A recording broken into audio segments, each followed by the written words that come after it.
Huling bahagi ho ng Mayo ng kasalukuyang taon ng opisyal ng ideklara ng Pag-asa ang pagpasok ng tag-ulan.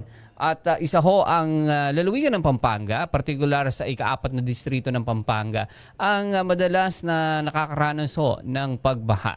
At bilang paghahanda ho dyan, ay ang ating mga MDRRMOs at ang ating mga PDRRMOs ay patuloy ho sa taon-taon na palagi ang paghahanda sa inaasahang insidente ng pagbaha. Kaugnay ho ng ating disaster preparedness, makakasama ho natin from the DILG, Sir Adrian Bondok. Ayan. Po ng tagapakinig ng ating estasyon at good morning po, Sir Joe.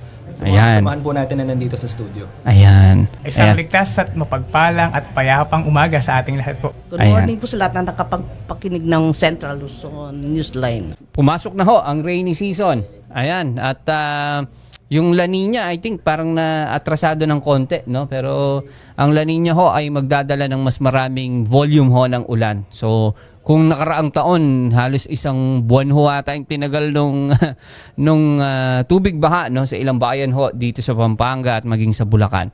At sana wag na maulit naman yan sa susunod na ngayong tag-ulan. Ngayong Disaster Resilience Month ho, no? Paano ho nagsimula yung paggunita natin yung ngayong Disaster Resilience Month? Bali ito po ay nagsimula pa since 1999 sa bisa po ng Executive Order number 137 na pinangalan ng National Disaster Consciousness Month. Saan ito po ay ginugunita tuwing July ng bawat taon. Pero nung June 28, 2017 po, nagpalit po ito ng pangalan from National Disaster Consciousness, naging po siyang National Disaster Resilience Month. Mas binibigyang pansin po dito yung disaster resilience sa halip po na disaster preparedness and awareness. Dahil po dito, sir, mas naging holistic po ang ating approach towards disasters. Hindi lamang po sa preparedness, kundi pati na rin po sa prevention, capacity to withstand, and sa recovery. So hindi na lang ito yung paghahanda doon sa sakuna. Hindi Kasama po, na ho yung recovery. And ano ho yung sakop ng recovery? recovery, sir, is actually nandito na po nakapasok ang ating yung capacity ng bawat isa para po makarecover kahit anuman pong disaster ang dumaan. Opo, ang mangyari sa atin, Lalo na po ngayon, very timely ang celebration nito dahil yun nga po, sabi nyo kanina, kakapasok lamang po ng rainy season. At may mga inaabangan pa po tayong ibang disasters niyan, sir, lalong-lalo na po ang pinaghahandaan natin na the big one. Ayan, yung the big one di naman ho natin alam kailan talagang tatama yan. So ngayong taon ho, ano ang tema ng ating Disaster Resilience Month? Yung tema po ngayon ay yung bantayod ng katatagan at pagbubuklod sa layuning handaan. So, to add po, this year po ito ay led by the RDRRMC or yung ating Regional Disaster Risk Reduction and Management Council. Sa pamamagitan po ng Office of the Civil Defense Region 3 and ang pursuant po sa Memorandum number 41 24 na nilagdaan po ng ating RDRRMC Chair na si Director Amado V. Corpus, may mga naka-line up po na programs ang Council for this month of July. Kabilang na po dyan ang NDRM Forum na mangyayari po on July 31. In terms of itong disaster preparedness month ho natin, on the part of DILG, ano ho mandato o papel ho o role ng ating DILG pagdating ho dito? At ano yung mga ibinababa ng DILG down to our LGU, even siguro sa ating mga barangay pag nagse-celebrate ho tayo ng tulad ngayon ng disaster preparedness or disaster resilience month? Sir, sa disaster po kasi meron tayong 4 na thematic areas. Unang-una po dyan ang disaster prevention and mitigation. Pangalawa po ang disaster preparedness. Ang third po ay ang disaster response. At ang huli po ay ang disaster rehabilitation and recovery. So ang DILG po ang vice chairperson ng Disaster Preparedness Committee. We ensure ang mga kagamitan or equipment at ang kakayahan ng bawat isa po sa ating mga LGUs ay meron po sila na sapat na resources para po sa paghawak ng emergencies at mga sakuna.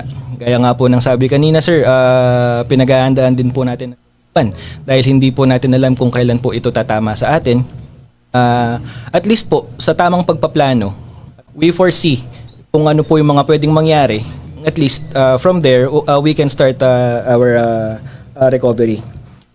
Siyempre po, nandito na rin po ang policy formulation, monitoring and evaluation, at capacity building programs po na kinoconduct ang department, katuwang po ang iba't ibang agencies. Especially po sa preparedness, katuwang din po natin dito ang DOST Pag-asa. Lalong-lalo na po ngayong rainy season dahil nakaka-monitor po tayo ng mga paparating na bagyo. And also, the DILG ensures po na nakasunod po ang mga LGUs sa national policies natin at sa mga guidelines ng disaster preparedness. Particularly po dito, sir, ang pag-allocate ng at least 5% ng kanilang revenues sa sa disaster fund po. Kasi may ano pa 'di ba? May percent pa yung sa pag nag-declare ng state of calamity. Ilang percent po ba 'yon? Ang quick response fund po ay at least 30% po, 30%. yung 5% na allotted ng local disaster fund. Ayun. Medyo naguluhan ako kasi Opo, numero ang pinag-uusapan. Hindi ako sanay dyan eh. Pareho po tayo, sir. ngayong taon ho, no, ano yung ginagawa ng DILG para ma-improve pa yung disaster preparedness ho natin? Kasi sabihin na ho natin, no, taon-taon nangyayari yung inaasahan natin na pagbaha, lalong-lalo na sa District 4 ng Pampanga. Taon-taon naman ho na nagkakaroon ng lindol. Wag naman sana taon-taon yung the big one, pero hindi yung pinaghahandaan. Paano yung mga nagiging improvements ho na ginagawa natin? Like last year, gaya nga ho nang nabanggit ko, ang tagal nung tubig baha sa ilang barangay ho natin dito sa Pampanga. Yan ho naman ho ay naranasan na, pero hindi naman ho taon-taon na ganun katagal yung naging pagbaha. So this time, ano ho yung mga improvements na ginagawa ho natin on the part of DILG? Well, sir, still po, no, we are in close coordination with other national agencies po. Lalong-lalo na po ngayon, inaasahan po talaga natin ng mga matitinding pagbaha dahil yung mga nakalipas na araw po ay sobrang init, di po ba, sir? Grabe po ang heat wave, so let's expect na mas matitindi po ang pagbaha ngayon. At luckily, ang mga LGUs po natin ay very cooperative po sa mga national government agencies para po sa preparedness natin. At gaya nga po ng sabi nyo kanina, Sir Joe, ang mga disasters po ay very uncertain. Hindi po natin talaga alam kung kailan sila tatama or kung gaano kalakas po ang impact nila. So, at least man lang po sa preparedness committee ay ma-pinpoint po natin para ma-lessen naman po kahit papano ang impact. At unang-una po dyan, Sir Joe, meron po tayong linabas na Operation Listo. Kung familiar po kayo, ito po ay isang guidebook for the local chief executives para po maging standardized ang kanilang protocols sa disaster preparedness. At pangalawa po dyan, syempre, ang kakatapos lamang po na Seal of Good Local Governance Assessment, sir, no? Mm-hmm. At isa po dito ang disaster preparedness sa pinakamabigat po na indicators ng ating assessment dahil tinatakel po nito from the establishment ng local council nila for disaster hanggang doon po sa bilang ng kanilang stockpiles for emergencies. So, ang binabanggit ko yung mga stockpiles, ng mga ano yun, yung mga ayuda, yung mga relief goods. Yes po. Ayan, no? Ay, ang nangunguna rin ho dyan ng DSWD. Mm-hmm. And, yung mga LGU ho natin, may sarili din, no, na mga relief goods. Paano ho yung coordination, no, ng DILG, yung pakikipagtulungan ho ng DILG sa different agencies ho ng ating gobyerno, at yung ginagawang preparedness natin sa disaster on the part of DILG ho, ano ho at paano yung ginagawa nila, lalong-lalo na dun sa pakikipagtulungan ho? Opo. So, yun nga po, gaya ng nabanggit ko po kanina, sir, yung Seal of Good Local Governance Assessment po natin. Kasi nag-onsite pa po tayo dyan together with other ano rin po, agencies. Pero in the case of DSWD po, sir, meron po kasi silang localized na DSWD.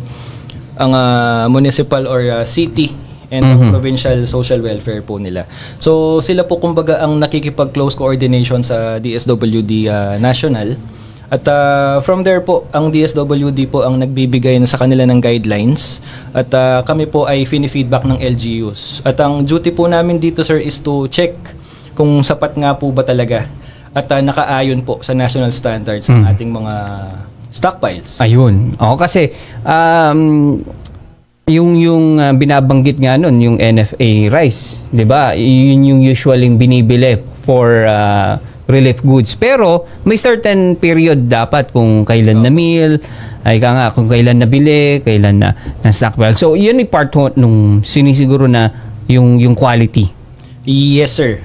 Of course, in coordination pa rin po with the DSWD. Ayun. No? Kasi akala nung Kasi iba sir, bukod po sa DSWD, meron din po mga memorandum of agreements yan, ang mga LGUs natin sa mga local grocery stores, Ayun, sa mga oo. milling companies, ganun sir. So, hindi lang po ang DILG ang katuwang nila, kundi pati na rin po yung mga sectors natin na iba. Kasi kailangan, kung nagkulang, yung mabilis na action, nga, yung kailangan na kung saan maaaring kumuha ng supply. Yes. Although, strategically, yung ating DSWD ay nakapag-partner na doon sa iba't ibang mga government agencies natin para makapagtayo o mabigyan sila ng slot, mabigyan ng ma-stock yung kanilang mga relief goods para mas mabilis, mas malapit nga yung paghahatid ng tulong. On the part ho ng PDRRMO, gaya nga ho na binabanggit ko, ayan na, tag-ulan na, no? May mga insidente, iba't ibang insidente na dyan, yung baha, yung rescue, hindi natin inaasahan, may mga flash floods, nga. On the part po ng PDRRMO, sir, ano ho yung mga paghahanda natin ngayon? Sir, given na complex at dynamic ang mga problemang ating kinakaharap sa DRM, ang laging approach po ng provincial government ay laging two-way. Two-way ang ating paghahanda sa mga sakuna. Unang-una, inahanda natin ang ating provincial government through the Pampanga PDRRMC at ang Pampanga PDRMO. At pangalawa, ini-ensure din po natin na handa ang ating mga komunidad at mga component LGUs given na sila ang nasa frontline ng ating mga sakuna. So paano po ba ang paghahanda ng PDRMO o ng provincial government sa mga sakuna? Mahahalin tulad po ito, sir, sa parang paghahanda kapag may bisitang darating. Ang problema lamang, hindi natin alam kung kailan eksaktong darating ang ating bisita. Kapag naghahanda tayo sa mga bisita, usually hinahanda natin ang ating kagamitan, ang ating bahay, at ang mga tao. Ganon din po sa provincial government. Unang-una, i-ensure po natin na marami, sapat, more than enough ang ating mga DRRM equipment at vehicles. Meron po tayong WASAR equipment, CSSR equipment, medical equipment, mga generator sets, mga fire trucks, mga military trucks, at iba pang mga rescue vehicles nang sa gayon ay prepared po tayo lagi sa anumang sakunang dumating. Pangalawa, sir, marami po tayong DRM facilities. Unang-una, meron po tayong operation center na nasa Sindalan na nag-ooperate 24 PO. hours. Yes po, 24 hours, 7 days a week. Kakibat nito, meron din po tayong command and control center. Dito ang batuhan ng mga impormasyon at monitoring natin, lalong-lalo na kapag meron na pong bagyo o may mga flooding occurrences na po sa iba't ibang bahagi ng ating probinsya. Maliban dito, sir, meron din po tayong 3 permanent evacuation center sa ating probinsya. Ito po ay nasa Magalang, isa sa Mexico, at isa sa Lubao. Maliban dito, sir, meron din po tayong 3 warehouses na nasa San Fernando, nasa Mexico, at isa sa Magalang. Dito po natin nilalagay ating stockpile of relief goods. Yan yung warehouse ng provincial. Yes po, sir. So, iba pa yung binabanggit ko kanina na from DSWD. Yes, yan. po. So, ito'y provincial pa lang. Sa case po ng province, sir, usually we make sure na meron po tayong around 5 digits na mga relief stockpile. We are targeting 5 to 10% of the population na dapat meron po lagi ang naka-ready ang ating provincial government sa ating relief goods in coordination po. Vulnerable sectors natin. Yes po, sir. In coordination with our PSWDO. Ayan. Oo. Actually, even ho yung tao sa PDRRMO, ako na personal ko nasaksihan yan. May mga skilled skilled divers. Ayan. Kasi may isang coverage na nalunod. Ayan. So tumawag sila from the PDRMO. Sa mga anong tawag nila, skilled divers ba talaga, parang technical divers? Ganun. General term, rescuers po natin. Rescuers, mga rescuers.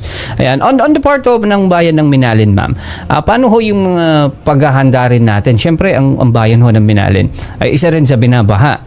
Ika nga, no, na bayan. Ano ho yung ginagawa nating preparedness sa bayan ho ng Minalin? Good morning po. So, yung bayan ng Minalin is a fourth class municipality. So, limited lang yung resources. Pero kinaya naman po ng munisipyo na ayusin, i-prepare yung lahat ng mga ayusin na nakasadbod sa aming plan. So, sa DRM plan. So, yung mga gaya dati, sabi yung 4 thematic areas, yung prevention and mitigation. So, yung prevention and mitigation is usually sa pondo namin, 40% yung nakalando ng pondo. So, before niyan, meron kaming ginagawang desalting rivers kasi yung geographical location ng Minalin is downstream portion of the Central Luzon and then low-lying area siya. So, kailangan may desalting of rivers and then yung mga declogging and construction of canal. So, meron kaming mga programa din na i-upgrade yung mga mababang lugar. So, usually, every year, yun ang talagang number one na mga programs namin. Aside doon sa ibang program na hazard assessment and then yung mga assessment ng mga vulnerable groups of people na nasa kailugan po. Kasi ang Minalin po meron po kaming 4 island barangay na paikutan po yan ng mga rivers po. So, yung preparedness talaga namin, 20% na nakalaan po sa pondo. Usually po yung mga pagsasanay, seminar, workshop, trainings sa mga responders po namin. And then, meron po kaming pag-update ng mga plans gaya ng contingency plan, evacuation plan, and kahit na 4th class municipality po, meron po kami 2 units ng permanent evacuation center. So yung isa po ay galing po sa pondo ng NDRMC, and then ang isa po ay galing po sa DILG program from the bottoms up budgeting po, and then sa assistance of disadvantaged municipality. So kami po kahit na mababa yung yung pondo namin, nakipag-coordinate kami halos sa national agency and then down to Congress and then provincial government po. Sa Minalin ho, ilang barangay ho yung talagang prone, gaya nga nung binabanggit nyo yung mga island na barangay, ilan ho yan niya? Madalas talagang binabaha. Yes po, yung tinatawag po naming island barangay, dati kasi tinatawag na coastal barangay. Coastal, pero oo. malayo po kami sa coast, no? So, 4 barangays po yon. Yung last year po is halos 80% of the areas ng Minalin ay lubog sa baha po. Oo, yung binabanggit ko, yung medyo nagtagal na... Yes po. Gano'n ko kalalim? I mean, gano'n kataas yung baha? Anong last year? Usually po, siya, 1 hanggang 2 feet po siya. So, yung mga tao din, sanay na rin ho, no? Sanay na po kasi adapted na po sila. Oo. Yan po. Actually, may mga kaibigan din ho tayo sa Minalin, Santo Tomas, and part na ng kanilang every year na ika nga pamumuhay yung nakakaranas nung pagbaha. And sabihin man natin ho na part yan every year, no? Lalo na ng ating mga kababayan from the 4th district. Pero ano ho pa rin yung mga nagiging challenges, no, ng ating MDRRMO, PDRRMO pagdating ho ng tag-ulan na, tulad nga nung binabanggit ko last year, hindi naman ho natin inasahan na magtatagal ng ganung katagal yung tubig baha.